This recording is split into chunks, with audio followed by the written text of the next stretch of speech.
илимий жыйыны болгондо Ош мамлекеттик университетте ушул Ыкбалдын атасы Камбар аксакалды, Кадамжайлык аксакалдар бүт иликтеп, жиликтеп, бардыгын санжырасын иликтеп келип, мына ушул чыныгы Полоккандын урпагы деп алып келип конференцияга катыштырган.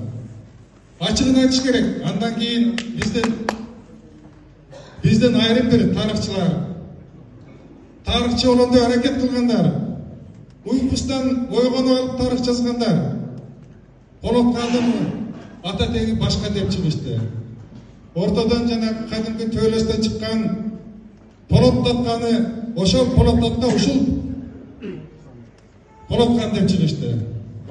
Зымбардан деген аты жөнү жок бирөөнү Полоккандын урпагы ушул Зымбардан экен. Полоккан Молда Исхак мурда эле датка болуп жүргөн турбайбы Зымбардан датка. Кийин барып көтөрүлүштүн башына жетекчи болгон турбайбы деп тарыхты бургулашты. Ыкбалдын түздөн түз чоң атасы Молда Исхакты биздин анын атасы эмес, биздин атабыз деп карашкандар чыкты. Ошон үчүн тарыхка биз так карайлы. Жанакындай бурмалоосуна жол бербейли. Бүгүн мына ушул иш-чараны өткөрүп, сиздерден ушу Куран окутуп 180 жылдыгын белгилейт деп атайын Москвадан келушунун баардыгын уюштуруп атат. Ошон үчүн урпагына биз